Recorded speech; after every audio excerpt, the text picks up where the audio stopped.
si e ke parë nga syri ytë i gazetarës këtë luftë? Në dy këndvështrime kam pa, edhe nga syri i gazetarës, po edhe nga aspekti njerëzor. Mendoj që është një prej ngjarjeve më të rënda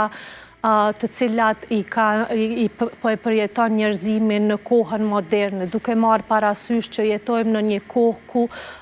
pavarësisht tendencave për të blokuar informacionin, ai arrin ta gjejë hapësirën për A ka qenë një tendencë më e madhe në Palestinë dhe Izrael në këtë luftë që gazetarit mos e kryej punën e vet ashtu siç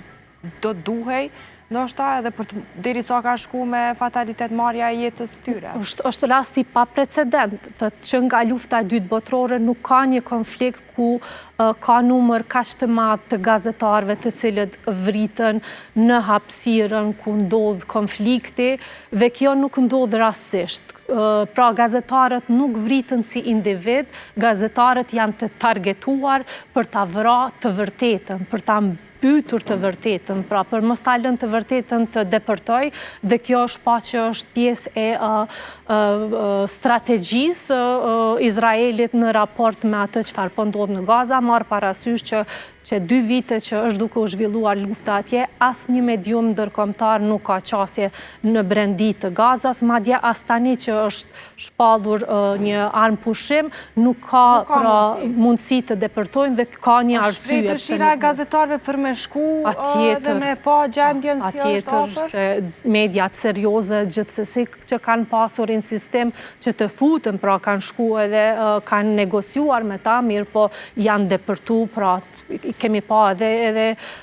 se çfarë ka ndodhur edhe me iniciativat e grupeve të humane, pra që kanë provuar që të shkojnë dhe të sjellin ndihmën e parë. Ka një izolim hermetik dhe gazetarët sigurisht që janë ata që targetohen më shumti për shkak që sensibilizojnë opinionin publik me realitetin që po ndodh në një vend, dhe kjo prek ndërgjegjen e njerëzve. Kemi pa që ka pasur reagime, mund të them nga perspektiva edhe profesionale, po edhe nga ajo personale, që kjo luftë fatkeqësisht ka zhveshur ose ka demaskuar shumë sisteme demokratike, e sidomos vlerat e këtyre sistemeve demokratike, siç është barazia, siç është paanshmëria, siç janë të drejtat e bazike të njeriut. Gjitha këto janë shkelur, janë dhënuar fatkeqësisht edhe mediat e tradicionale, apo mediat që janë pra si mainstream, nuk është që kanë arritur ta bëjnë punën më së miri.